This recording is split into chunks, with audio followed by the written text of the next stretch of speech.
we interrupt our program to bring you this important message.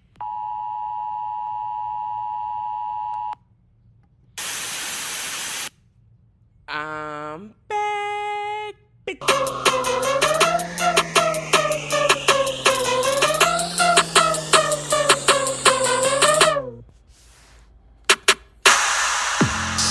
That still has a nice beat to it.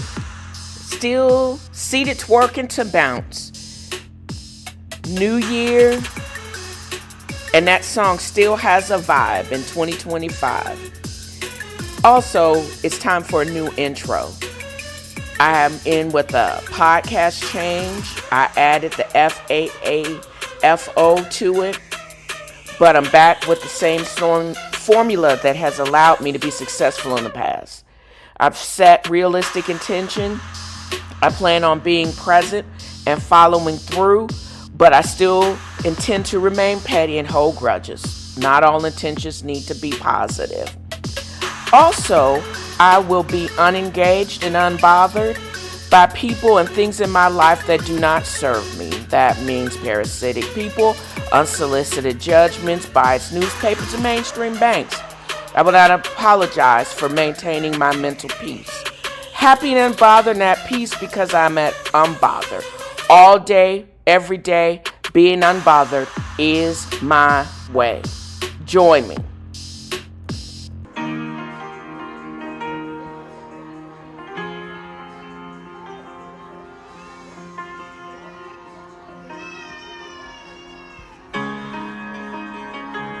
I'm still in my age of Aquarius where I'm leaning into technology, and I'm probably going to be using this motif a lot more in my writing. But there's just so much volatility that is going on. We have to anchor ourselves in the non-financial. We focus on what we control, our savings rate, our budget, emergency funds. You got to do like they used to do on that Friar, set it and forget it. If you have a plan and you're diversified, even though Buffett says not to be, but in this economic environment and for those that are just building our cash flow, we still have to be there. Amount of diversity has to be in place on a smaller scale, because when you look at Warren Buffett's holdings, he is diversified based on the different types of companies he actually invests in. You got to give yourself permission to relax, because when you relax, you can be more open to other alternative plans. Even in this shutdown, what are we in the second or third week? We can still be brave and trust the plan for when times are calmer. You have to remind yourself about peace and being resilient, being innovative, being an innovative economic machine. It's always recover. It'll recover again. Take a breath. Close that trading app, but watch out if your options are getting ready to expire. Call somebody, talk to somebody. Don't do any doom scrolling on social media. Get into the have a curated feed about big backing in South Georgia. That's fun. My well-being is not tied to a ticker symbol. The market daily sprints are irrelevant. I rest in the knowledge that my steady, patient discipline is the most powerful force I possess. And as well, y'all got this. We got this. So let's get it. Butterfly in the sky, I can go twice as high. So take a look. It's in a book, a reading rainbow.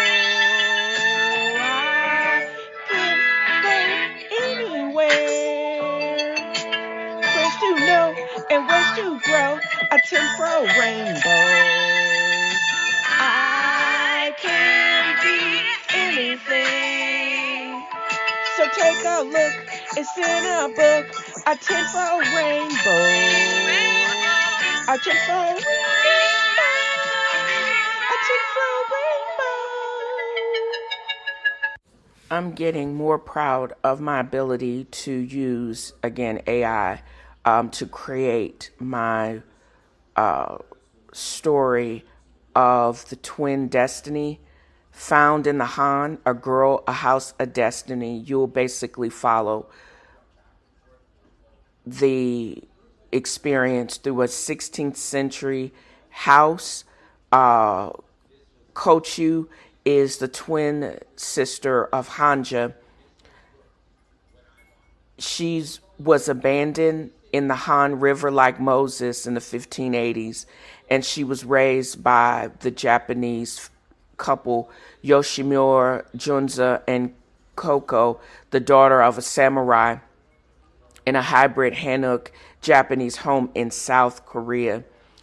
I think AI did a very good job of visuals and even the Korean female narrator. It's just the look at how the combination of ritual and curiosity across cultures, and it's just a wild ride. I've actually included just the audio for your enjoyment for this section of the Reading Rainbow narrative, but I'm actually creating a whole book that will accompany the historically driven visuals that I basically download and premiere weekly on YouTube. So join Kochou as she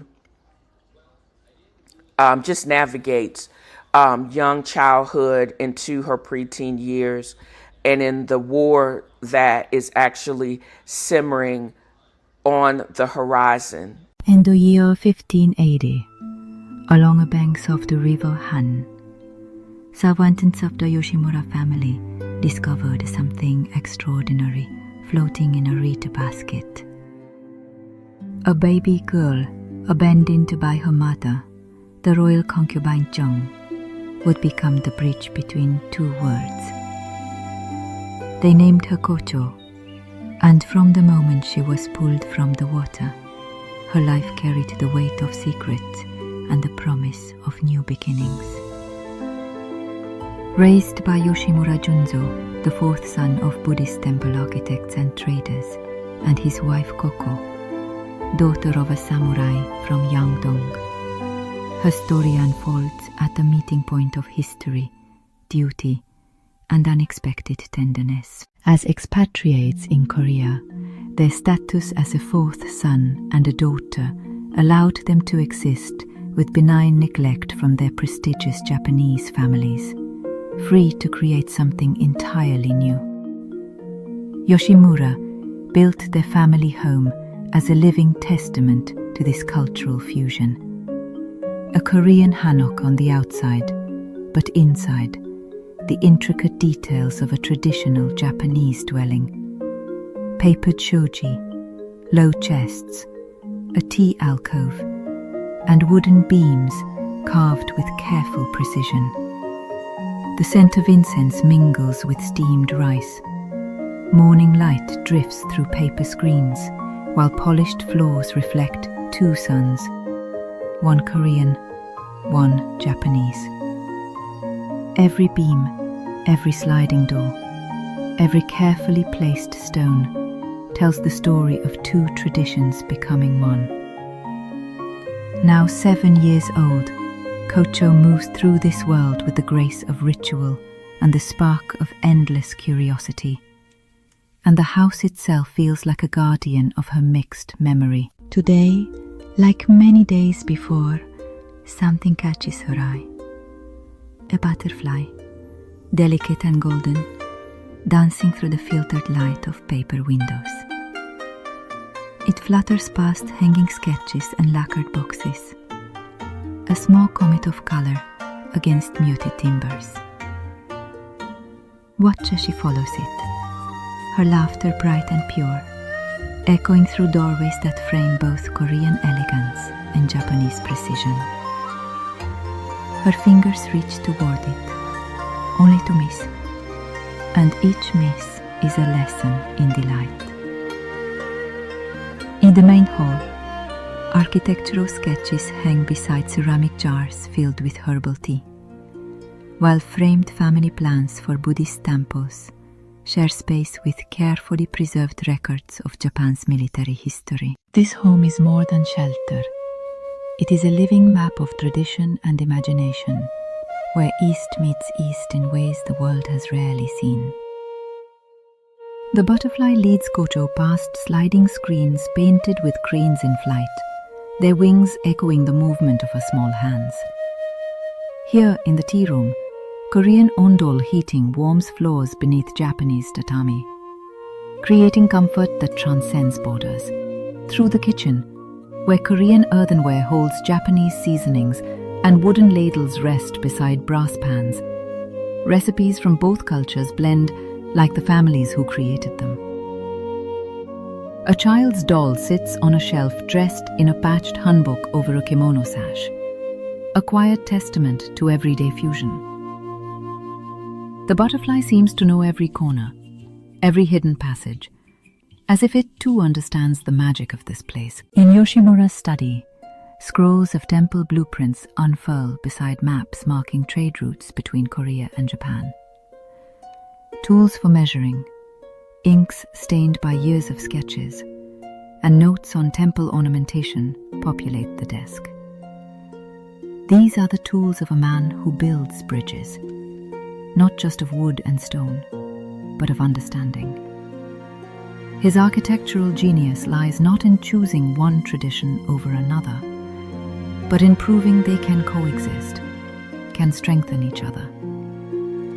The study is where ideas are tested, where sketches become shelters, and where a child learns that lines on paper can become places of belonging. Kochou pauses at a low table where her adoptive mother Koko practices calligraphy, her brush moving with the fluid grace of samurai training applied to peaceful arts.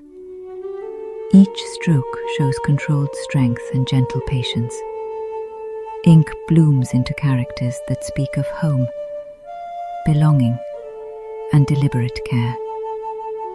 The characters she forms speak not only of words but of choices, of building a family from intention rather than blood, and of teaching a small girl how identity can be written, erased, and rewritten with love. The butterfly dances higher now, toward the ceiling where Korean danchong colors, brilliant blues, reds and greens, accent Japanese joinery techniques. Carved rafters meet painted beams. Brass fittings gleam where mortise meets tenon. Even in the smallest details, the house whispers of harmony, achieved through patience and respect. Its upper reaches holding stories painted in color and held together by expert hands. As Kochou follows her winged guide toward the garden, we see how this architectural fusion mirrors her own identity. Neither fully Korean nor Japanese, but something new, something beautiful, something that could only exist in this moment, in this place. In the garden, where Korean stone arrangements create meditation spaces around Japanese water basins and bamboo groves, the sound of water meets the hush of moss. The butterfly finally settles on a flowering branch near a carved stone lantern. Kochou approaches slowly, breath caught between reverence and play. She stops her chase, breathless with joy, and in her stillness we understand the profound gift Yoshimura and Koko have given her. A world where she belongs completely, not despite her mixed heritage, but because of it. This is the house that love built, where every architectural choice was an act of faith in a future where differences become strengths, where a little girl can chase butterflies through doorways that connect not just rooms, but entire worlds of possibility. The lantern light softens as dusk leans in, and the butterfly takes flight once more, disappearing into the Korean sky above the Japanese garden. Kochou smiles, feeling the weight of river origins and the warmth of chosen family at once. She is exactly where she belongs, in the beautiful space between traditions, in the home that exists because two people dared to build something entirely new. Is in alignment with a podcast segment dedicated to a fictional PI and all about true crime, or fictional crime in this case. Don't you think?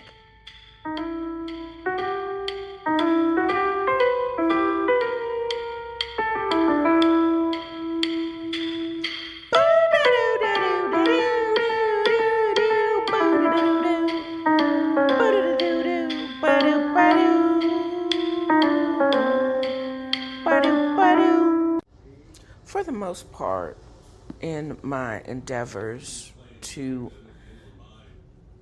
talk about fraud and other grifting, I have been educated or have educated myself on other schemes that are in the zeitgeist. This past week has saw a tremendous amount of volatility in the stock market.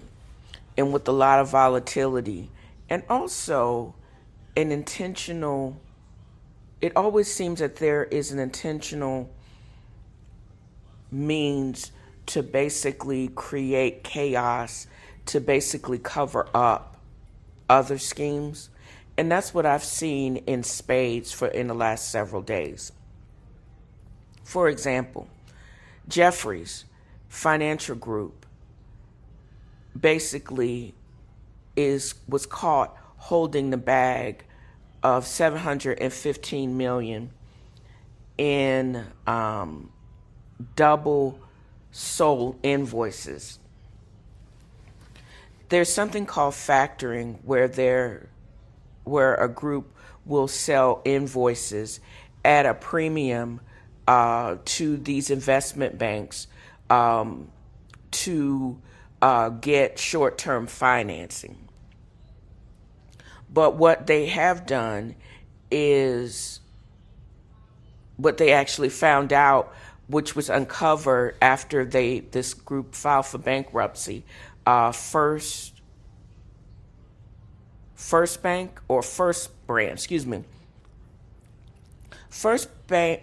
Brands was a multi-billion-dollar auto parts supplier that had dealings with companies like Walmart as well as other larger brands. This was also this factoring is what it's called, where you sell your invoices to get short-term loans. Almost is like a guarantee of debt. A guarantee, like they looked at these invoices with suppliers like Walmart as like a treasury bond. Slight problem is the invoice was probably promised for the same thing to other lenders. And they did it over and over again to the tune of about $2 billion. Bankruptcy court, I found bankruptcy in the United States is handled in federal court. So when time the bankruptcy came around and all of this was being found out, they basically First Brands basically told the feds, yeah, we only got $12 million. The rest of it, we have no other accounts. We have no really accounting of where the $2 billion went. Basically, Jefferies got holding the bag for $715 million, in financing that nobody knows where that money went. So, of course, an investigation is handled because the proceedings were that company, First Brands, is in bankruptcy, which is handled in the federal court. A $715 million grift is also handled in federal court. So there you go.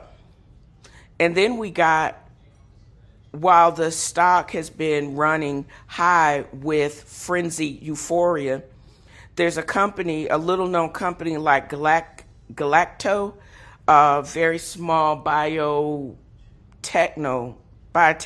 company, was actually having a 600% come up. I made a couple $100 on it when it rose up, but quickly sold when they basically started having terms or saying terms such as pump and dump. Pump and dump is where the meme stocks are actually, the prices or the value of the stock is fictitiously pumped up by wild investment and options call, and then the major people, they basically sell them for a price difference, and then the price of the stock falls back to catastrophic levels. The stock at the beginning of the week was trading at a paltry $2 a share, and then went up as high as $60 a share off a very crazy volume. And then it tumbled back. I think it's trading before trading was halted at about $16 a share.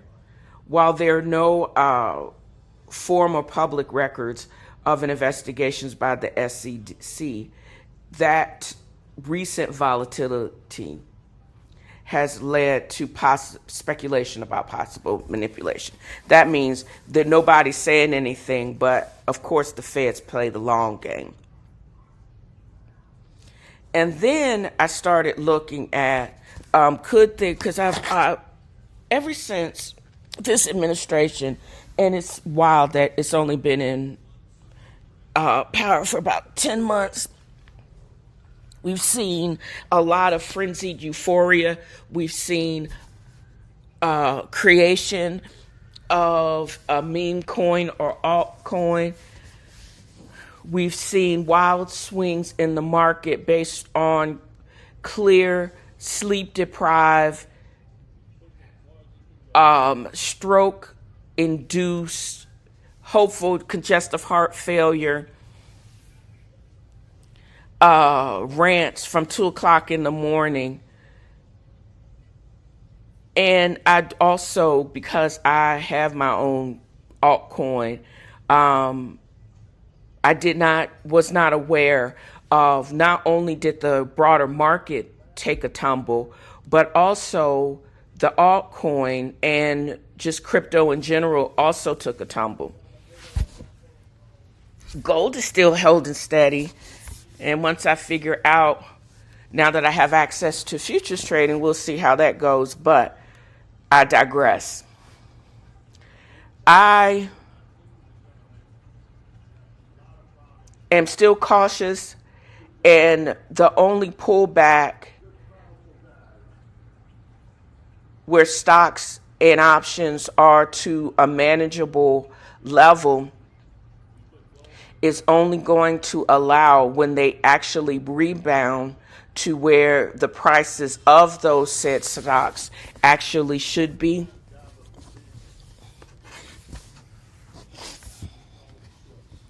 So there's still obvious money-making opportunities even with this volatility.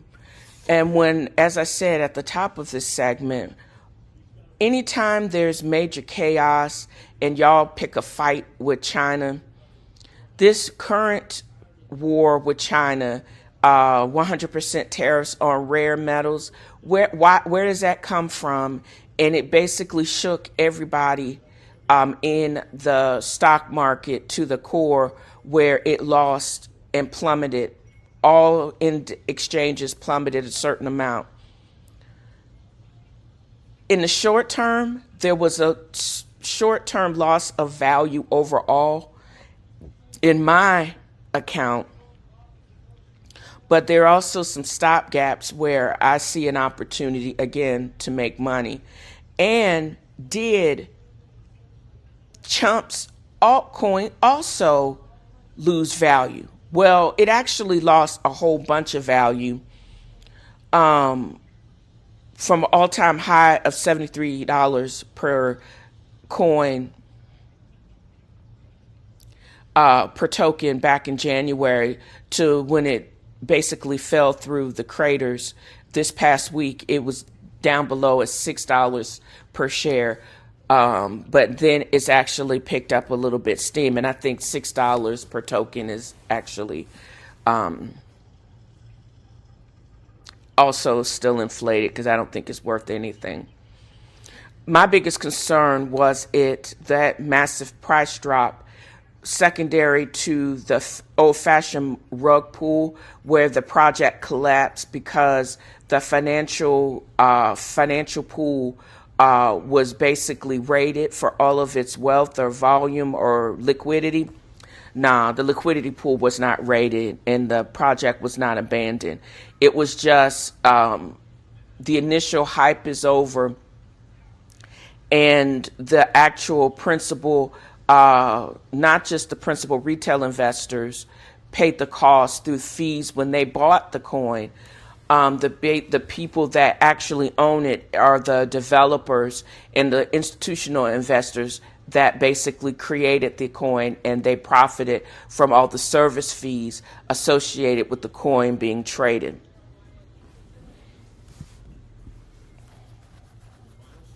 So although that price drop is representative on the market action as a whole and not on a fraudulent and the quintessential pump and dump that we've actually seen across the altcoin milieu, but not an actual fraudulent rug pull.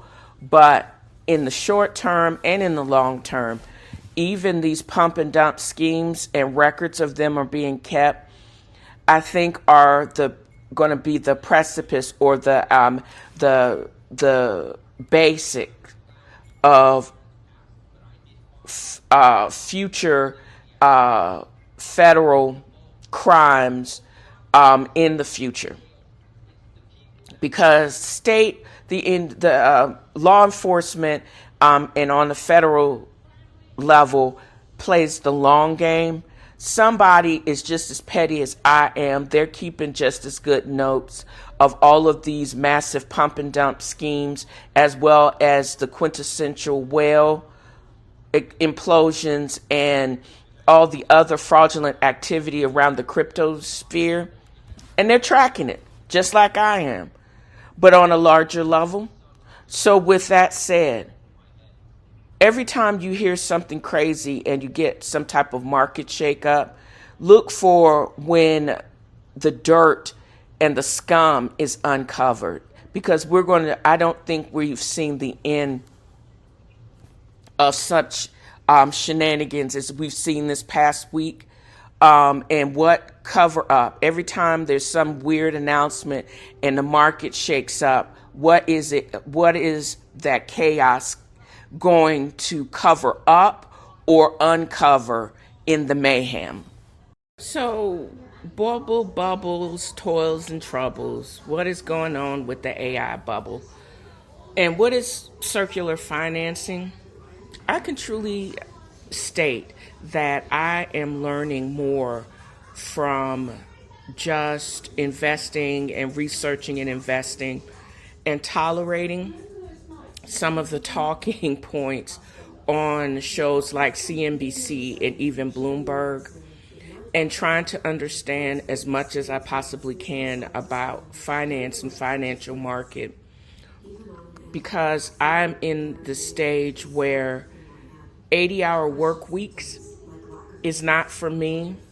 Working overnight, being called, and a whole bunch of life or death situations, I'm good on that. I think my background in medicine has just taught me how to just how to process large volumes of information, how to do research, and what you can actually use as what good research means. Learning as much as about companies that I can, learning who fared the best in the last pullback, who has the financing to pull back in to handle a market downturn, and making sure that what I have saved and built and gained is actually protected if there is a major pullback. Everybody went crazy in this I wouldn't call it a crash. Yes, the stock market fell to in worst performance in a very long time. But in the grand scheme of things, the latest pullback or correction was just that, a correction, because we were talking about everybody has been making money. And a lot of the 1-2% have made more money. And a lot of it surrounds AI. Granted, I honestly believe, and yes, before I say that, yes, I did lose some value in my brokerage account because I'm a mom and pop retail investor. And I believe that people like me don't have a lot of room for mistakes and to lose a great amount of money. But my portfolio at this time is such that give back was definitely or simply a small part of what my overall investments were. So I didn't lose my shirt like some.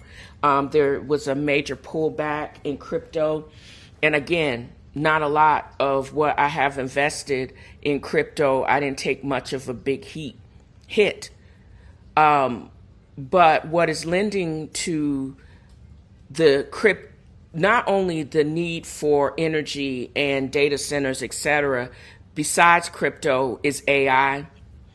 And I saw this diagram on CNBC last week that I wanted to take a deeper dive in, talking about circular financing. OpenAI, NVIDIA, AMD, Oracle, CoreWeave are at the basis of this. They are so interconnected that many analysts believe that their investments in each other are creating and inflating valuations and revenues. It harkens back to the dot-com bubble of the 90s and 2000s. This circular demand, although it can be very profitable, but unknowing people like myself, we're the ones that are going to pay for this.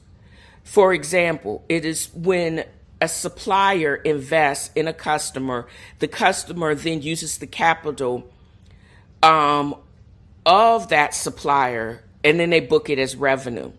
Really, it's very closed loop, and it's not sustainable.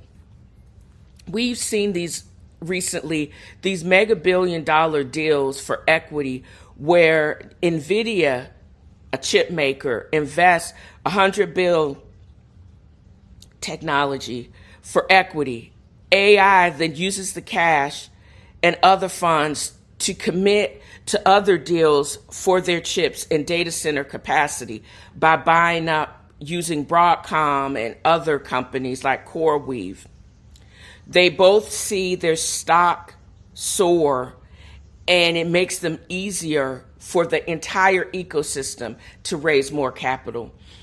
They could raise capital, but most people wouldn't invest in these companies, fly-by-night companies, just because they have AI in the name or some other type of cachet. Right now, the valuation of CoreWeave, even though it tanked recently, it actually went up in value again. At one point, it was trading very close to the below like $90 a share. When I sold my options, they had soared as high as 151 before they actually pulled back to pre correction levels.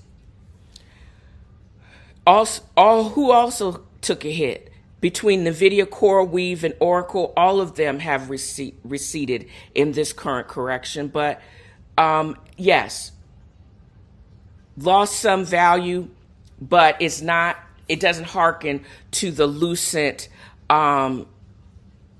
where they actually, where they were just crooks.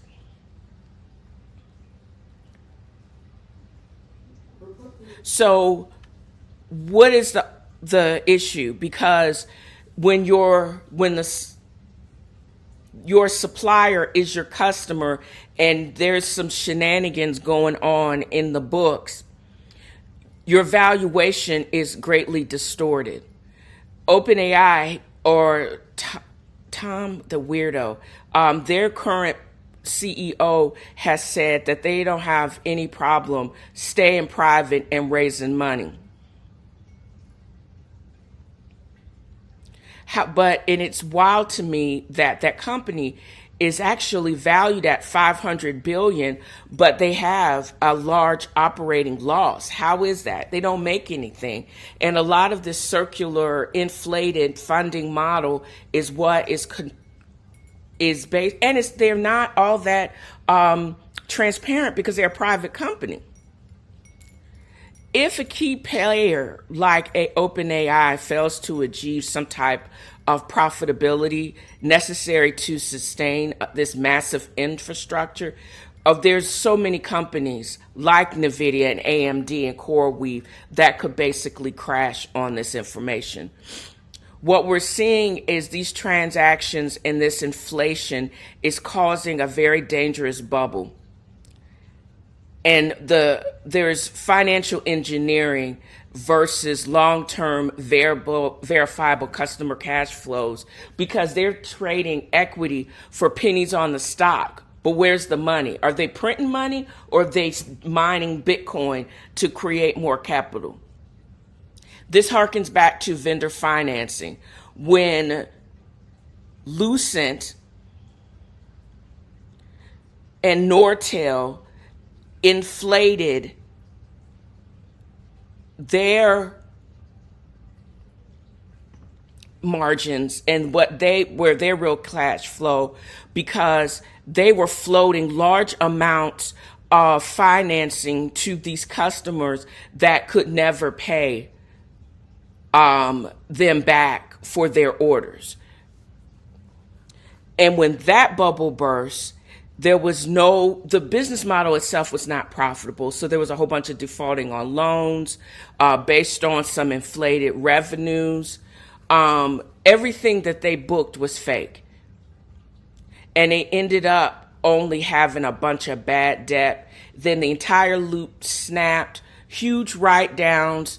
And I don't believe anybody went to jail, even though it brokered in one of the largest stock market crash since the Depression.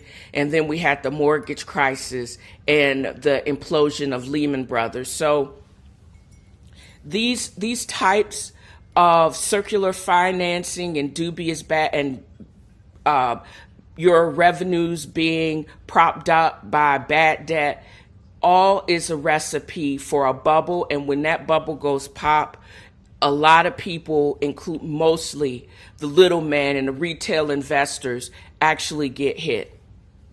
And the money's just not there. So beware and be careful.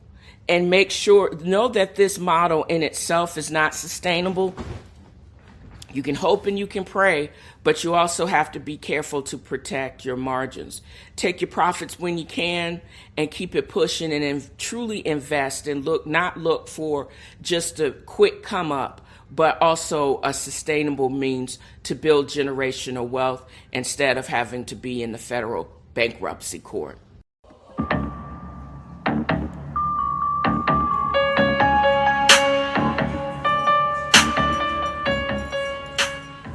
Yeah, there's just a whole bunch of unholy amount of information, ungodly information that's coming out on the reality TV world. And what better yet of using the instrumental of unholy as I record on this glorious Sunday morning.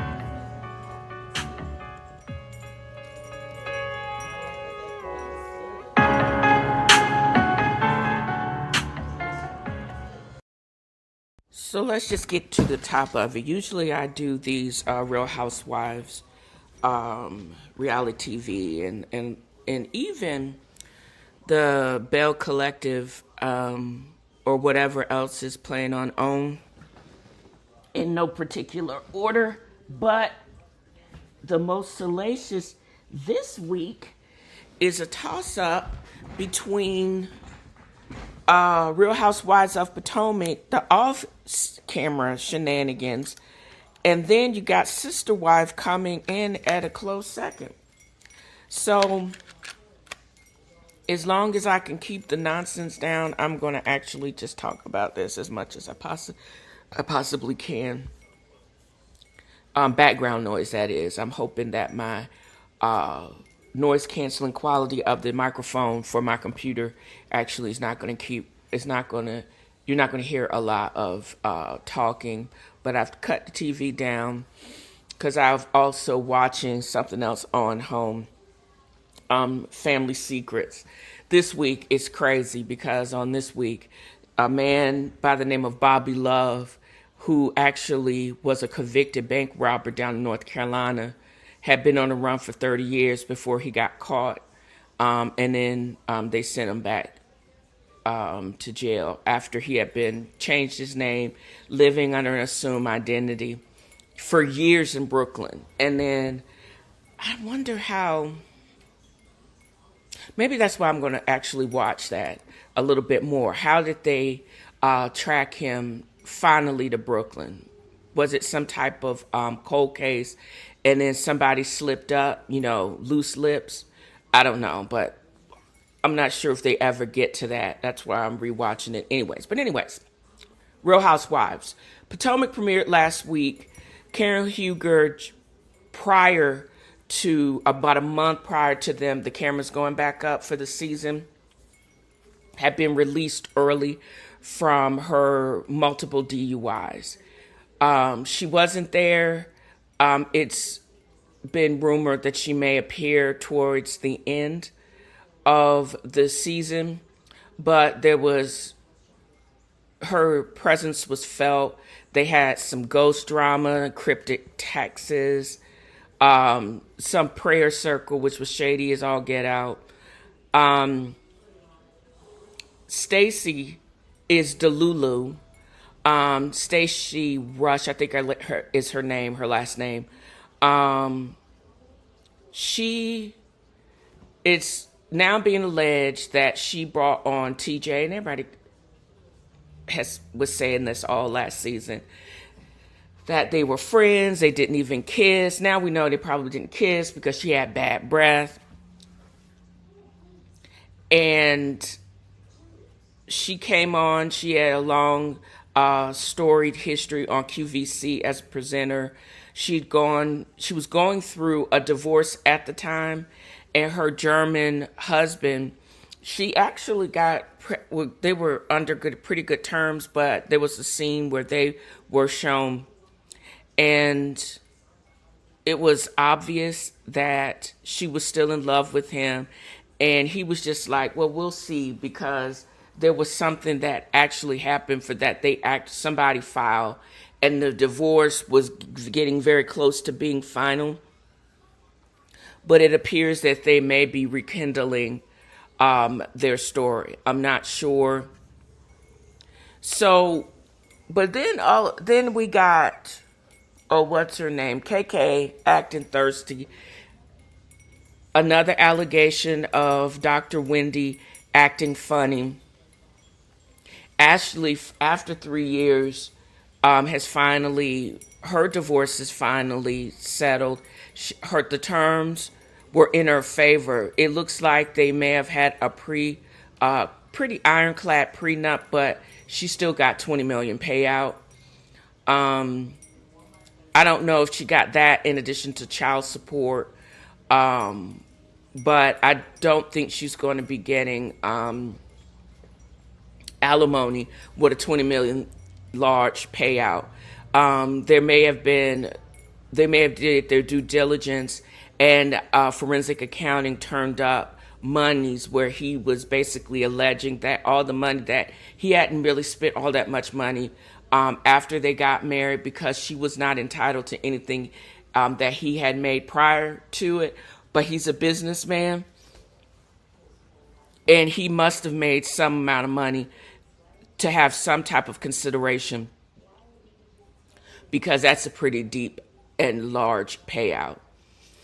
And she did a lot of things on her own. I think he co-signed on that house. I wonder, did he sign it over to her, or she bought him out now that she has her career on reality TV, and she's been in all of the things and hosting. So she's had a pretty good run, and she's built her life outside of being Michael Darby's wife.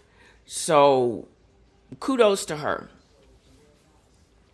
But the true ticker of it all is Winnie Asefo. Now she's becoming what I'm thinking is more of an enigma to me, because she and her husband are Nigerian American. She has touted her 4 degrees.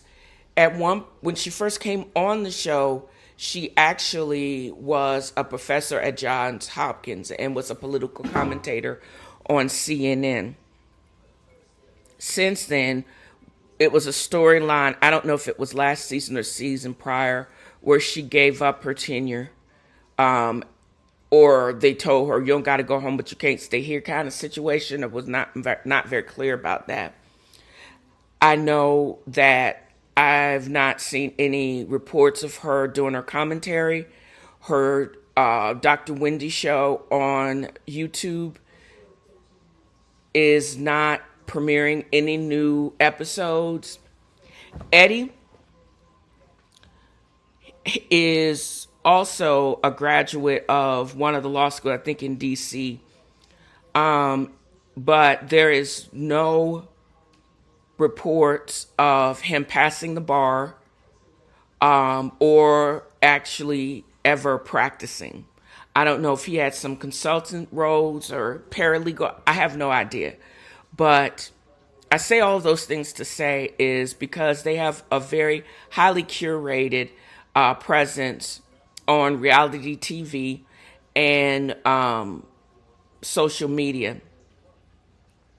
But Thursday, there are allegations that this couple have been accused of staging a burglary, filing a false police report, and insurance fraud.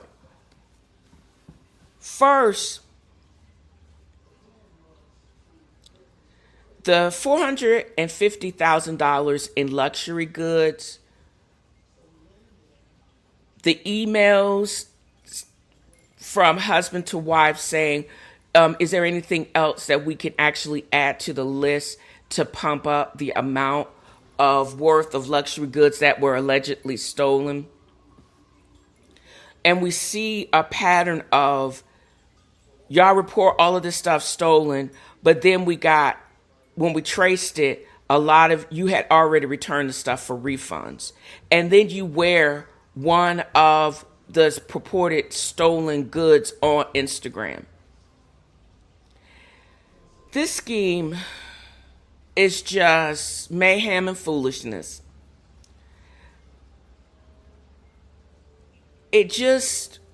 There was just no cover up. There were no burner addresses to the email account.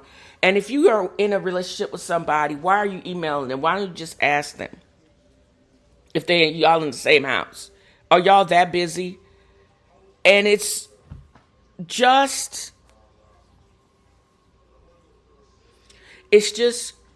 crazy to think that now I kind of understand if the proceedings for a grand jury are kept secret, There are no witnesses that are called. The police have to do an investigation. The prosecution has to present the information to the grand jury, and then the grand jury has to basically say there's enough information for us to proceed to trial. That is what actually has happened. And when they got arrested, and I think this all was happening probably in real time while they were still filming for the show, because the burglary happened in 2024. The reports, the insurance has to do their due diligence before they're going to come up off of $450,000 large. So I suspect they probably knew something was going on, but they still had to put up appearances. And not filming was not an option, because although they keep reporting that Happy Eddie, that his weed business is doing good, is it doing that good, bruh? Is it doing that good to be able to keep up with the type of felonies that you are actually being accused of, the lawyer that you're going to actually have to retain? All of this is going to be, and if they haven't frozen your accounts, something is going to need to happen, unless you just got $1 billion in cash just laying around. So the issue too is she basically has hijacked the season from the Grand Dame Karen. Yes, it was horrible that this was her 4th DEI that she actually got convicted of, but this is the difference between a misdemeanor and also multiple felonies.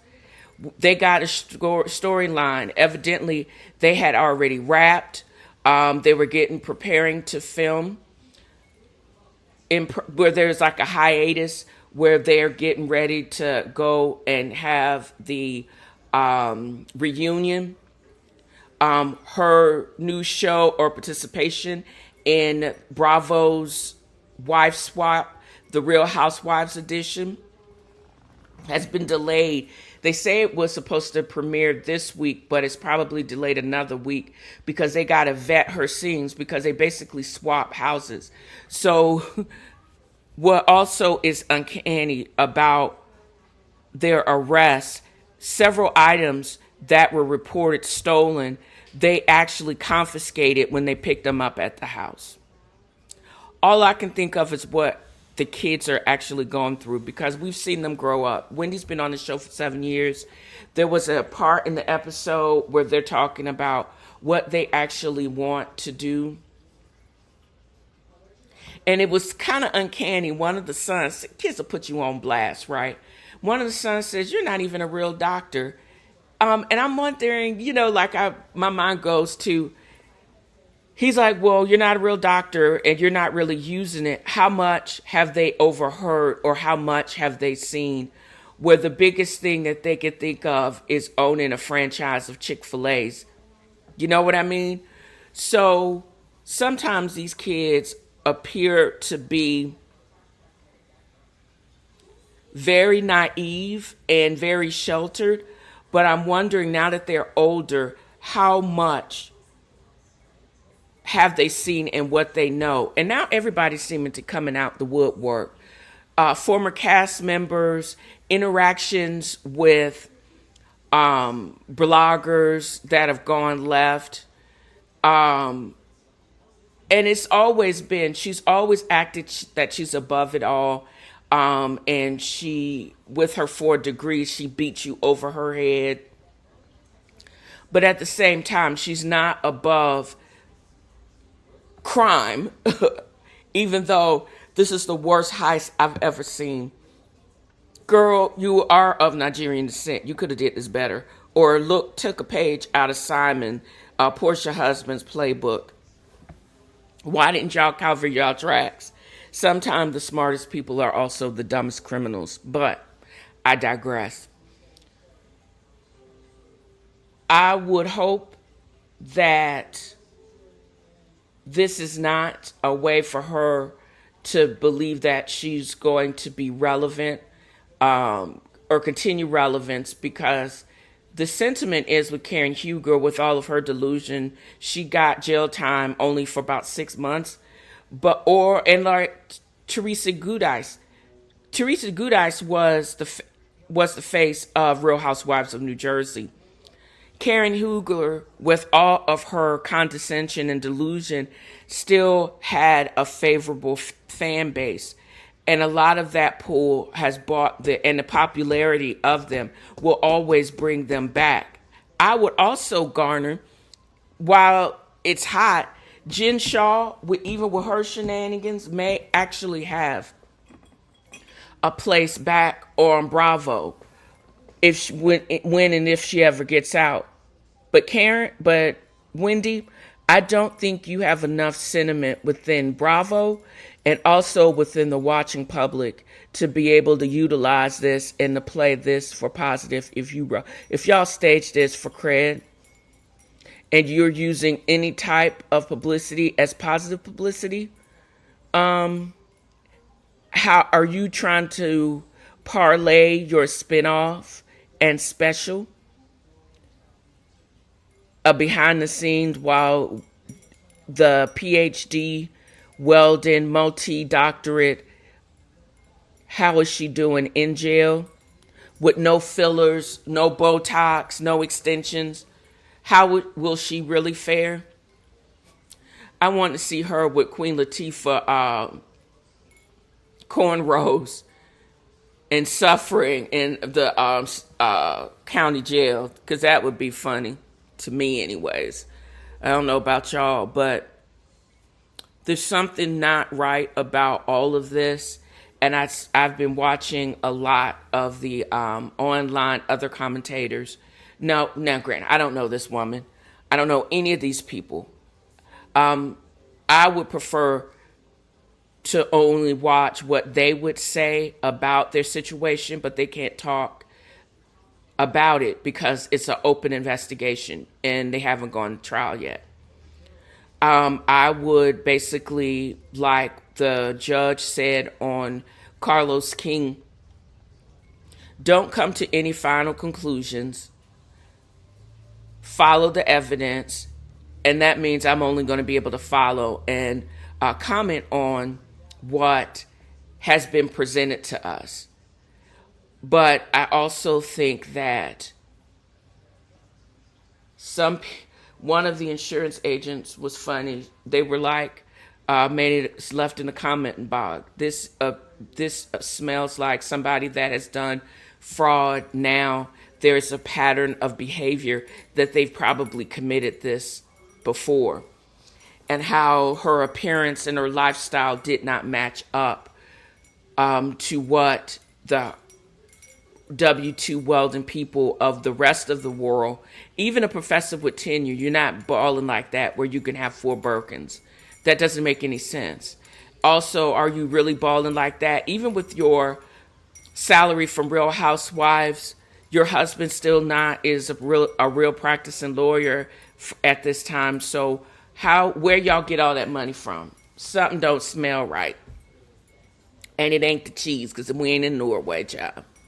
So I'm going to try to stay as updated as I can as any true, new, and verifiable information becomes available, just like the rest of us are doing, because again, I don't know these people. So there. I make no qualms about how or where I get my information from and my usage of AI to be able to talk about certain things and to get summaries. And I've been very lucky in my usage as far as speaking on reality TV. But it just seems that I've taught my AI to be, or ChatGPT to be, very shady, because some of the stuff they come up with is something right out of my brain and it's really crazy. So when I asked them to do a humorous, ironic summary of Bell Collective, they said the show should be named How to Be a Boss and Still Clean Up After Your Spouse. And they say this is like a class in black male foolishness. Because we watch all of these ambitious women navigate a world where their husbands often introduce drama that's right out of a community college theater production. They having brunches in Mississippi, building generational wealth, multi-state enterprises, and then all of these men showing up in suspicious DMs, fighting over which condo to sleep in, and they're just acting like unpaid extras. They, the Bells, are operating on C-suite level, but their partners are bringing entry-level nonsense. Carrie Paul, it is obvious that she's the new Gulf Coast powerhouse. She has multiple successful restaurants. It appears that she is, for all intents and purposes, is in a strong and loving relationship with her husband, but she doesn't mind bringing the funk and the agitation. Marie Monroe is back with the saga she's dating her ex-husband as well as her online German dude. And there's a scene where she's basically dancing with both of them and they both twirling her around, and it's crazy. Cliff is the epitome of a toxic, non-talking male. And they are building a successful restaurant empire. But on top of the restaurant taste, they've built out condos that they plan on selling or renting. And Cliff is staying there. Instead of going home after work, he just go upstairs. With who? We don't know. That's going to be a long and drawn out discussion. There is still a whole soap opera chaotic edge to this group of Black female entrepreneurs, but they are redefining about what it actually means to be a Southern belle. Fabulous businesses, but their personal lives are extremely, extremely messy. I am not going to be able to stomach an entire season where Selena is talking about lack of communication between her and her fiance, buying trucks, whether lifted F-150 like I have, or another box truck for some doomed business venture. I'm not going to be there for Glenn making Letitia look stupid over and over and over again. I'm kind of over that narrative. What else do y'all have? I'm also not going to be able to watch Marie, of all people, play in our face with the fake relationship, because I'm not convinced she really is going to end up with Cedric, and I'm also not convinced about her clear intention with Martin. I just don't know. So, with that said, I'm kind of getting over it with the Bell Collective, and they're going to actually have to show me something new. Now let's move on to the other crew of brown women. There is a whole Real Housewives of Miami that is getting ready to wrap up. And why it went from a snooze to a yawn to a yeah, and to, is this really what we're doing here?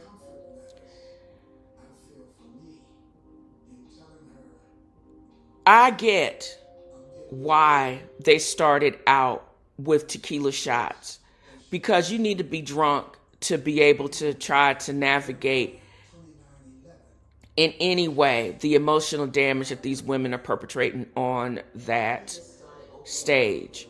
We got Julia calling her own self out for being a serial cheater just to sabotage her ex-best friend, Adriana.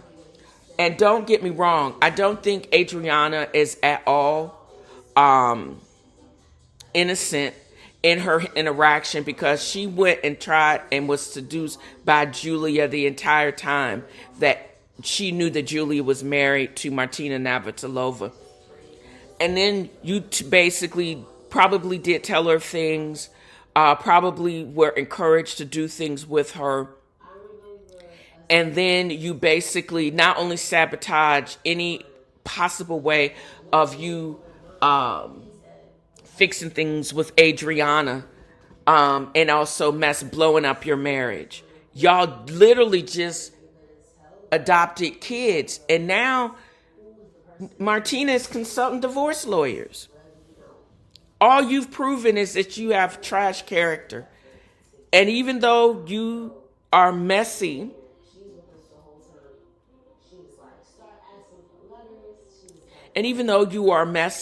you may be you messed up your life, and you may messed up your chance of getting invited back. I think all of them should basically, not only both of them being concerned, but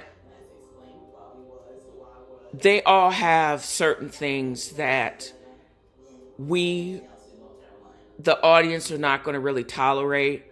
I'm not going to tolerate this self-production and it appearing that, what's her name, the drunk one?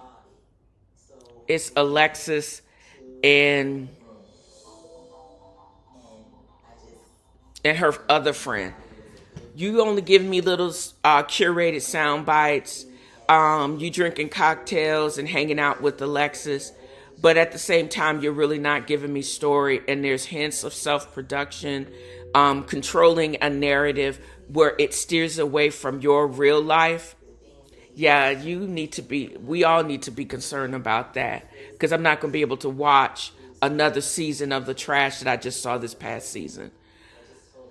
Adriana's checked out, and I think she's still smarting on the fact that fake Julia, was a full-time housewife, and she was relegated to the friend of, even though she helped build this series, and this came back as a friend of. And it basically showed you may not get asked back at all, girl. Gertie,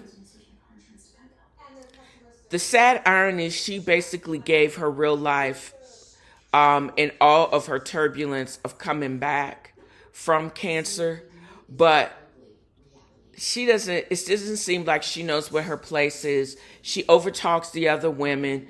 Even Kiki and her beautiful behind, they are not seeming to gel. And I'm not sure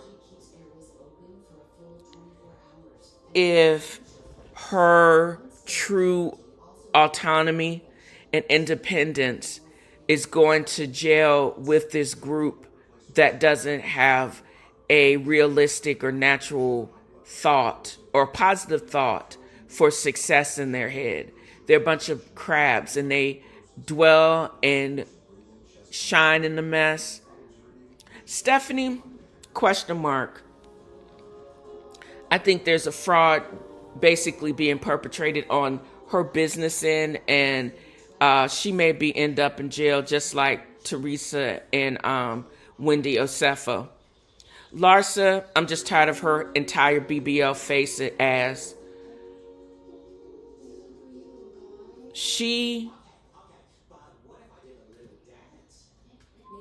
Her manufactured fights, the debate over her 31-year-old boyfriend. She's the designated mean girl, and if that's what they want, they got her. I don't think she's all that pretty. I think she is a Kim Kardashian knockoff, and she need to get all of that extra fat sucked out of her ass, and some of that filler dissolved in her face, because it's making her look kind of crazy. So, I think that entire cast needs to be a little terrified. They give the audience drama, emotional, complex storyline, but it's no guarantee that they're going to still get a check or continue with the network. they don't seem cohesive. Their chaos is not all that good. They were put on hiatus for about 5 years.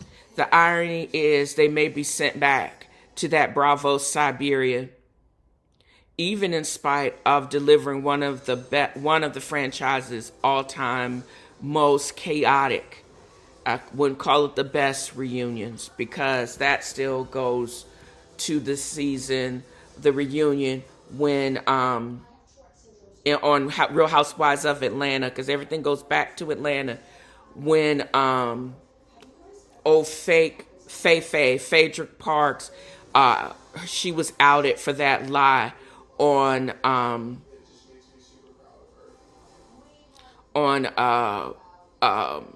Candace drugging Portia, and she got sat down for 7 years. So looky here, y'all need to be very, very concerned about your place. And now I'm going on to Real Housewives of Salt Lake. With the exception of Bronwyn and Mary, I really don't like the rest of the cast. I think they're feeding us a whole bunch of hooey. I'm tired of the delusion of Brittany. Either marry, don't marry, but you need to give us something more than just your delusion. It's no longer quirky. It's actually annoying.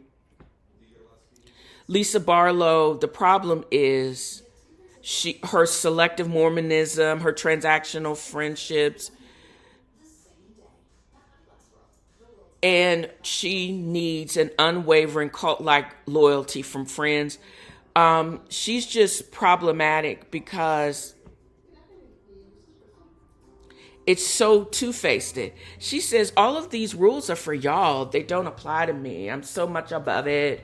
And I don't need to stoop to any of this. Okay, girl, whatever. I find Heather Gay's narrative of bad Mormon is kind of over. She has performative friendships, spent a whole season trying to find out that Jen Shaw actually give her a black eye when she probably just fell dancing by the pool. This is all just missed opportunities and annoyances. Meredith Marks, I don't think. She's just so passive aggressive and an ultimate purveyor of chaos. Whitney Rose, the rebranding enthusiast, just using us for her own paid, and she's being paid to use the audience for her own psychoanalysis. The reinvention, thinking it's going to change her outlook from her, like she changed her hair color as easily as she changed her hair color, is actually probably one of the dumbest things I've ever seen in my entire life. I just don't get it. I don't like the narrative and the fake production. I don't have the tolerance for it. My concern is when I see things like Bronwyn interacting with her pinch face of a mother that's in her house and trashing her life in her house. That lady would be drop kicked so fast out of my house and it would have been a wrap. I'm interested in seeing more of that. I don't know how much more Robert Jr. or Mary Crosby is going to be able to show of his journey, because he just seemed not to be still not in a very good place. But I'm hopeful that if either as the season goes on or we hear some more on social media, we can see his journey and become and finally get to a place of healing. And I'm interested in seeing more of his story and his mother's story as she reopens the church that her own mother took away from her. That is who I want to see more of a relationship. The complicated nature of how Mary navigated that with her own mother. If she's going to divulge more of that, or is she going to still be protective because it appears that her mother has passed away. That appears to be something that Bronwyn and her can bond over instead of any manufactured beef or any other shenanigans. And it could give her, Bronwyn, strength to be able to quietly sit her mother down, not film the hard stuff, but also talk about how to proceed and if her mother actually would receive some of that. So I don't know. I still would put that bitch out my house, though, because you ain't going to talk to me crazy in my house. Who does that? So now I'm going to just do some other work or just some other commentary on, because I also watched a lot of the 90-Day Fiancés in their variety of spinoffs. I'm not sure about the status or if I even believe some of these characters or couples. Jovi and Yara are just, they have some Instagram influencer dynamic that they are trying to exploit and use for the show, because Yara wants a glamorous life and perfect family. It's just that you can't have that broke. And you have to at times still film together and still film with people that you really don't like. Because I honestly don't think either one of them likes Andre and Libby, Macho Man and Daddy Funded saga. I don't think they like the fakeness of the boring couple, Alexei and Lauren. I don't think her having this prolonged beef with Libby, and because the only thing that you actually got going on is how to navigate healing from your mommy makeover while you run after 3 toddlers. I just don't get that. And y'all been talking about moving to Israel, but ain't nobody trying to go back to Israel, because they're going to put both of y'all in the army to continue the genocide on the Gaza Strip. So, no, girl, I don't believe it. I do believe that y'all kind of like each other. I'm not so sure about Libby and Andre. I don't think Andre would be on this show if Chuck still wasn't funding your life, that you pissed away 75 large, and Libby is mad, not just mad that you pissed it away, but then you told your friends for your own storyline, and then she looking around looking stupid. You know he's a jackass. You know he's not a great businessman. And then y'all caught him out in the lie when y'all went over to Moldova. So, again, manufactured messiness, I'm not with it. The realest one with the most work on the show is Jasmine, who basically should be working as far as a star of her own telenovela. Because how did you basically convince your husband on national TV to an open marriage, knowing you were already cheating on him with Matt? Then your husband kicks you out, you move in with him, and you probably were already pregnant at the time that you moved in with Matt. And then you gaslight your booty call baby daddy, because he won't show you off to family and friends for social validation, because you still are married. You a cheating married whore. You literally are. I'm sorry you're pregnant, because nobody wants to catch that smoke. But at the same time, you've done your own dirt. Your situation is based on your own stupid actions. You are the queen of stupid. Matt got caught up in a booty call, but now you're going to have another career as a reality TV star. You were only after in hitting and quitting it and giving her 2 times a day. And now you got caught up in the most absurd drama manufactured by your English as a second language Panamanian Jasmine.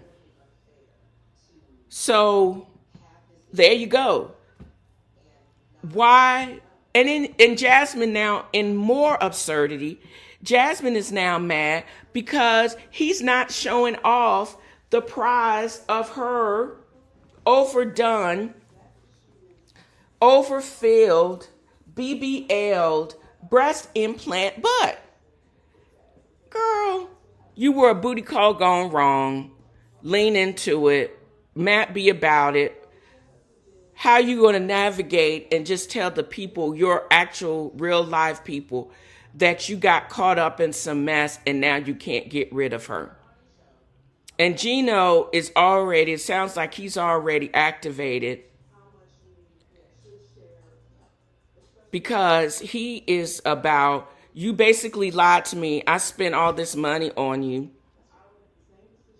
which is mysteriously the same amount that Andre lost in that business deal in Moldova, $75,000. I just caught that. But anyways, at the same time, Gino is also ticked off and he wants his money. Or you go back to Panama. And she had been going back and forth to Panama. They got her on route, an Instagram post, going to visit her son. So, and then she milking it out. I don't think she's going back there without her kid, the new little girl. So y'all, you need to beware. It's just all so dumb and absurd. But anyways, and bringing up the rear, Real Housewives of Orange County. This past week, in the midst of everything, the seating chart was released. And I started thinking of several things. I found out on a different podcast that they've wrapped for the season. And the reunion was also done last, is either coming up or they've already filmed it. But that seating chart was an education and a preemptive possibility of corporate layoff. Who's getting ready to be pink slip? It is a clear but passive aggressive message from the network that clearly one with the possible 2 women have any genuine and clear power to come back. Tamra Judge, for all of her toxicities, she's that nuclear core of the OC drama. And they've already tried doing it without the Tamra of it all. And I think it brings to light all of her storm-offs, all of the weirdness from this past season. One of the things that is very, very clear, Tamra doesn't feel that she can trust any of these hoes, and she would prefer to quit when she knows she really can't because of obligations. And she also knows, I hope she knows, that it would be in the network's favor to keep her on because they lost a lot when they tried it for 2 seasons without her and they had to come up with a grip to bring her back. They ain't trying to do that again. They basically are like one or done. Either we're going to stop the whole franchise or we're just not, or we're going to have to make some shakeups. I don't think they should do a complete reboot with none of the OGs like they did on Real Housewives of New York But what I do think that is necessary, that all these other hosts, with the exception of Tamara, need to be put on notice. Although Gina Kirchenheider is not in the second chair, Jen is, I think that is the network's way. Her seat where she is, next to Tamara, but not next to Andy, is just a clear indication that she and everybody that's sitting on the couch next to her are on the chopping block. Gina, on the other hand, she's the designated narrator. I like her New Jersey accent. She's a great employee. She's going to clock in. She's going to act as the Greek chorus, sometime providing the drama. She gets activated, but it's not in a malicious Tamara Judge kind of way. She's basically the yin to Tamara's cray. And that's why I think they need somebody of that balancing stature. It kind of was Heather Dubrow, but she's so checked out and fancy for this show. And she's aligning herself with the other most boring, checked out, no storyline having person, Shannon. Shannon, who will not forgive and will not forget. Because Tamara did rally for her, even though she was going through a whole bunch of stuff. But Shannon did not do that. The years that, what I've heard, the years that Tamara's off the show, Shannon never reached out to her. Then she was taken aback when she basically ran into somebody's house and could have almost killed somebody. And then she got mad because she probably knew more than what was revealed, and she's made it clear that she doesn't want to be on the same screen as Tamara. She's not going to film with her. She's not going to support her. She doesn't care what the truth is, what it looked like. She's not going to do it because she's too caught up into her own delusional self-righteousness. She's not going to do it. With that said, she's basically written herself off of the show when she could have simply just been Tamara's friend. Same thing is with alliances. Emily may or may not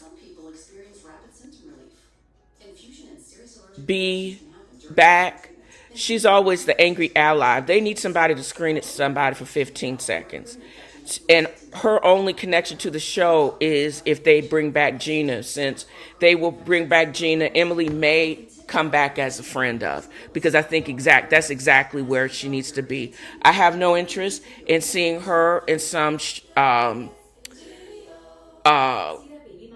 fake party for the exonerated. I don't want to see another telltale sign of her and her husband Shane having some non-argument about parenting their possibly autistic son. I don't care. And I don't really feel like having her scream and kick people out of her house. What kind of power do you have for that? You ain't signing nobody's check. You are not Andy Cohen or that network. Sit down and hush your mouth. If you can, and get some of that lip filler dissolved. Jen is just clueless. She is replaceable. They got some other people that look just as good as she does, with all the plastic surgery that's going around on the OC, that could bring it more than this airhead can. Katie Janelli, we already knew that she was gone. She was a one-season plot device. She used it, and it was abused upon her. I don't understand why they brought back Gretchen and Slade, because all it was a master class in missed opportunity. They were brought in to take down Tamara. They needed somebody that was not afraid of Tamara, but they came in with old dirt and a false narrative, and they basically wrote their own exit strategy. Slade Smiley is really just silly. He wants to be on that show and in the center so much. He wants the orange more than the girlfriend that he used to get back on the show. She was a prop in his Agent of Chaos, and they're both bitter because of what she was left off the show, even though, because Tamara, I think, probably told the truth about her cheating behind. And she was a trophy wife that didn't get shit. And Tamara told it all. And then had the audacity to tell the truth about old stupid, slimy Slade and everything, even though they were being mean. Everything that old horse face Vicky Govinson and Tamara said about her a decade ago, it is clearly so true. That man is still blaming Tamara Judge when she was Tamara Barney for stuff that she probably said was true back in the day, and he's never been able to capitalize on it. He's always said, what if he had stayed with Joe? What if he hadn't traded and messed around with all these housewives and have nothing to show for it, except for a career that never quite took off, and he was never the man that he wanted everybody to think he was. So he's blaming Tamara and all of her messy and quirkiness, how she's still the face of this show. And it burns both of them up for vastly different reasons, but they wish they could have stayed on the show for as many seasons and made a comeback as clearly as she did. But they couldn't capitalize upon it because they're they are dumbest people I've ever seen. How could you be that dumb and still walk upright? Very concerning. That's why I'm glad the daughter actually has teachers and nannies that can actually pour into her in a positive way, because the example of her mama and daddy is just poor. At least I just think they are both trash. And that's why Tamara, she's just like, I don't want to do this. I need to do this because this is my job and that's why y'all pay me. But I don't want to do it with these people because there's no coming back. All they want to do is watch her squirm and to get back at her. And they're willing to do anything and take out anybody to do that, to their own detriment, because they're making it so untenable that they don't want to film with her. And they want everybody else to pile on, but they're not, because they're seeing what it is. They haven't got over what happened over a decade ago. They're not going to get over it. And they also have written their own pink slip, because I don't see a world where they're going to come back. I don't see it.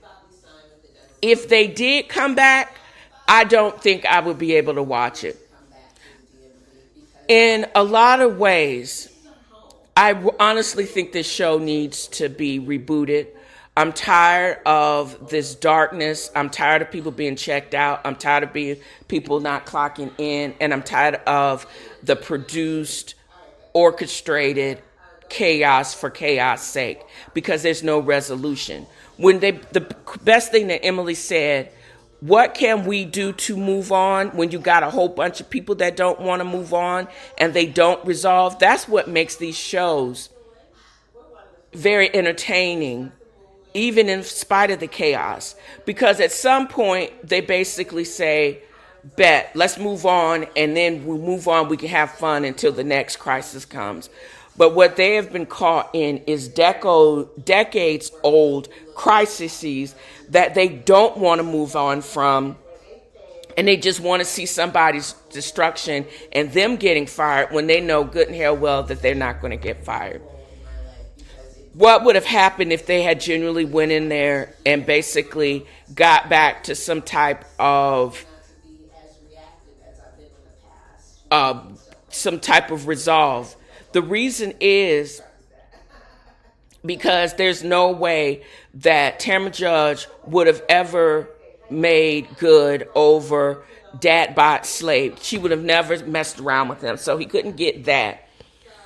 And I think they made a pact. Slade and Gretchen made a pact that we're going to go in and we're going to go in together and we're going to take her down, and you can't have any resolve. You can't be friends with her, because that would have meant that what they said was right and you can't move on without me. We got to do this together. That's why they stuck to that plan. And it basically wrote their own pink slip. Complete missed opportunities. And it was just icky. It really was a season of ick, because the lies and what they were willing to say and do to basically cast aspersion on Tamra Judge was foul. Yes, Tamra's done some foul shit. She said some foul shit. But the problem is their reaction, and they're holding on to it, because I think the vast majority of what she said, even though it was said out of meanness and pettiness, was probably true. Or wasn't, and you just never got over it, because how dare somebody say something so mean? But at the same time, oh well. But that's why you get paid on the show. And for y'all to stick to that type of narrative and to be that nasty and not wanting resolve and a way forward without demolishing somebody else, it was horrible. It was just, it just gave false narrative. It gave performative. It gave stupid. And for you to want to brush up or push up on somebody and to talk to her directly, why? Who does that? What kind of man does that? Not a real man. And didn't want, even because you had some, because what's his name? Eddie Judge. He basically was a real man, and I think he would have demolished you. And out of all of that, how he has actually expanded upon being in close proximity to Tamra Judge. How dare y'all be happy, and how dare y'all be together? That's the crazy thing to me. Y'all try to play each other against Tamra.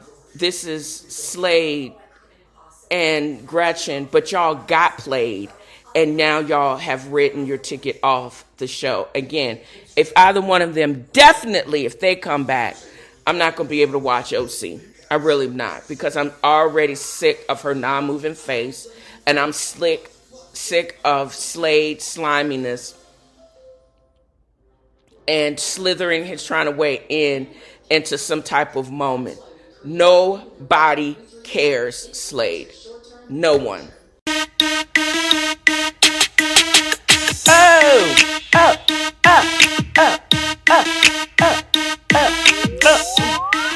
You can take the girl out of the hood, but you can't take hood music out the girl.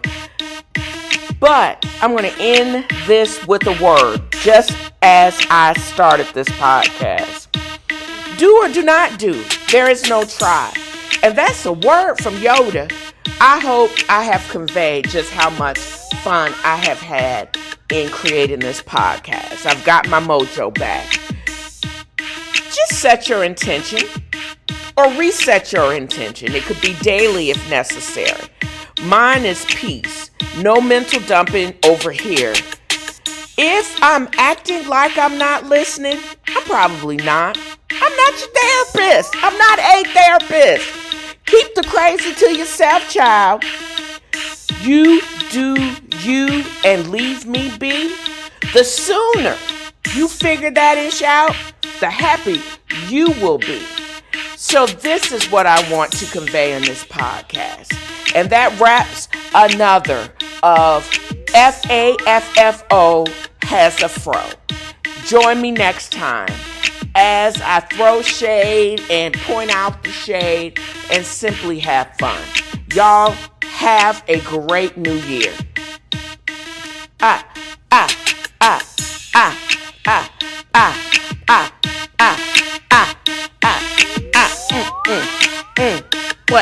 What, y'all? What?